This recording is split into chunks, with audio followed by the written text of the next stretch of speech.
प्रदीप को मुंबई निकलना था। बहुत दिनों बाद उसे एक अच्छी नौकरी मिली थी।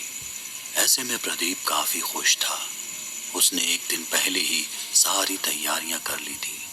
लेकिन प्रदीप की पत्नी सीमा बहुत चिंतित थी। दरअसल प्रदीप की ट्रेन रात 3:30 बजे की थी। उसके गांव रतनपुर से रेलवे स्टेशन की दूरी भी लगभग 5 किलोमीटर थी और वहां जाने के लिए कोई साधन नहीं था। ऐसे में प्रदीप को ट्रेन पकड़ने के लिए आधी रात गांव से पैदल निकलना था। सीमा इससे बेहद नाखुश थी, लेकिन उसे मजबूरन इसके लिए राजी होना पड़ा। घड़ी में रात के करीब 1 बज चुके थे। प्रदीप ने एक बार सारी तैयारियों का जायजा लिया और मां के पैर छूकर और सीमा को बाय बोलकर रेलवे स्टेशन के लिए निकल गया। स्टेशन का रास्ता जंगलों के बीच से जाता था। ऐसे में गांव छोड़ने के बाद बड़ी सावधानी से प्रदीप ने घने जंगल में प्रवेश किया। हाथ में टॉर्च लिए उसके हर कदम के साथ जंगल का सन्नाटा और भी ज्यादा गहराता जाता। काली स्याही से सना जंगल किसी भी रोशनी को अपने अंदर समा लेता। पगडंडी के आसपास बिखरी झाड़ियों से झींगुर की आवाजें कानों को चुभ रही थी। अमावस की काली रात थी। ऐसी काली रात से अब धीरे धीरे प्रदीप को डर लगने लगा था। अब उसके चलने की रफ्तार भी पहले से तेज हो गई थी। तभी अचानक उसे किसी की ताली पीटने की आवाज सुनाई दी। पहली बार तो उसे लगा कि शायद ये उसका वहम था, इसलिए वो उसे नजरअंदाज कर अपने रास्ते आगे बढ़ने लगा। अचानक हल्का सा हवा का झोंका उसके माथे पर टकराता है।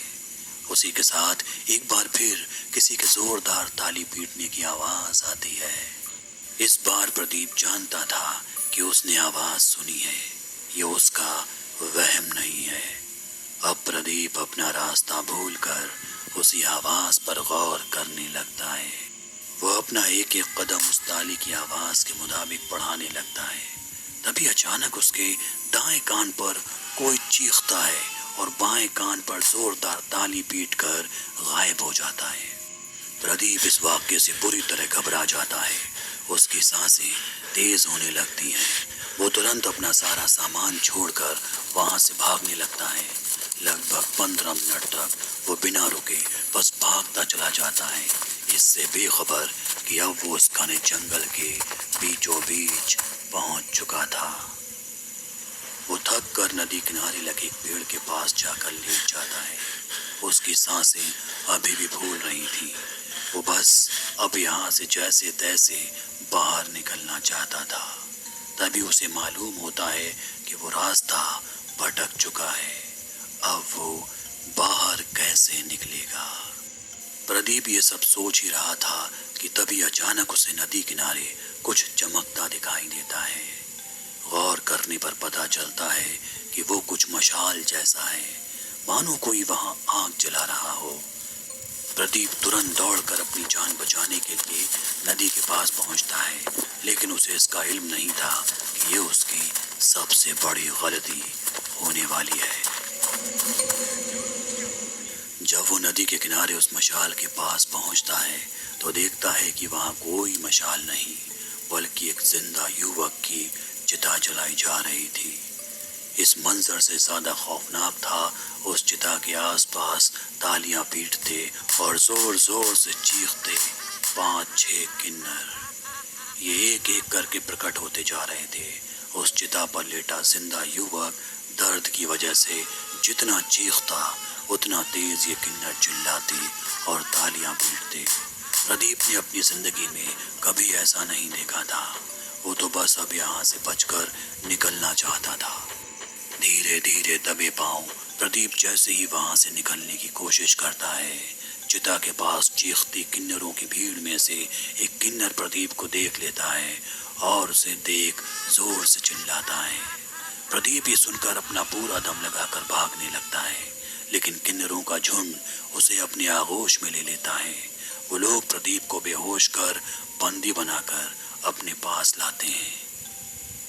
कुछ देर बाद प्रदीप को होश आता है। वो देखता है कि उसके आसपास सजे सवरे किन्नर रोदन कर रहे हैं, छाती पीटते, तालियां बजाते, झुंड में घूम रहे हैं, जैसे कोई अंतिम संस्कार के वक्त शव की परिक्रमा कर रहा हो। वो उठने की कोशिश करता है, लेकिन बंधे होने के नाते उसकी ये कोशिश नाकाम रहती है। थोड़ी देर बाद उन किन्नरों के झुंड में से एक किन्नर आगे की ओर आता है और अपने हाथ को हल्का सा काट कर उससे खून निकालकर प्रदीप को जबरदस्ती पिला देता है। फिर उसे सजाया संवारा जाता है, अच्छी तरह साड़ी पहनाई जाती है और उसे किन्नर के वेशभूषा धारण करवाकर चिता में लिटा दिया जाता है। प्रदीप जोर से चीखता है। पास की दरगाह तक उसकी आवाज पहुंचती है। तभी अचानक दरगाह से एक आवाज प्रदीप के कानों में पड़ती है। यह आवाज जंगल में भी गूंज रही थी, जैसे कोई दुआ पढ़ रहा हो। दुआ सुनकर अचानक सारे किन्नर गायब हो जाते हैं।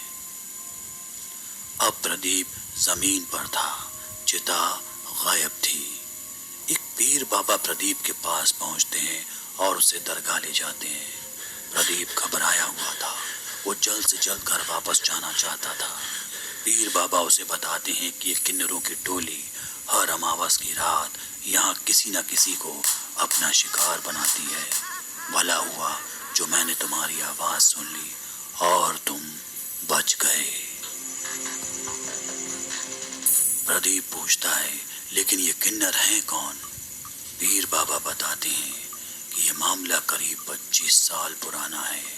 इलाके का किन्नर समाज इस दरगाह का मुरीद था। वो जंगल में बनी इस दरगाह पर आते रहते थे। एक रात जब वो दरगाह से वापस जा रहे थे तो रतनपुर गांव के कुछ मंचलों ने उनसे बदतमीजी की। इस बात पर सभी किन्नरों ने उन मंचलों को पीट दिया। इस बात से नाराज मंचलों ने किन्नरों को सबक सिखाने की ठान ली और अगली अमावस की रात जब वो यहाँ से गुजर रहे थे तो मंचले पेड़ों पर पहले से चढ़े बैठे थे और किन्नरों पर पेट्रोल छिड़क कर आग लगा दी। 6 से 7 किन्नरों की जलकर मौत हो गई। प्रदीप पीर बाबा से कहता है, इसका मतलब वो लड़के मेरे गांव यानी रतनपुर के ही थे? पीर बाबा जवाब देते हैं, हाँ वो वहीं के थे। उनमें से एक तुम्हारा पिता भी था, इसलिए तुम इन किन्नरों की आत्मा के निशाने पर थे। तुम्हारे पिता की भी ऐसी ही मौत हुई थी। ये सुनकर प्रदीप दंग रह गया। पीर बाबा कहते हैं, आज रात दरगाह में ही रुक जाओ, सुबह होते ही घर निकल जाना। मैं चलता हूँ, मुझे सुबह की। ये कहते हुए पीर बाबा वहां से चले जाते हैं। प्रदीप रात दरगाह में रुक जाता है। सुबह जब उसकी आंख खुलती है तो दरगाह में कोई नहीं था। पीर बाबा की फोटो दीवार पर टंगी थी और लिखा था, ये दरगाह पीर बाबा की है जिनका निधन 1880 में हुआ था।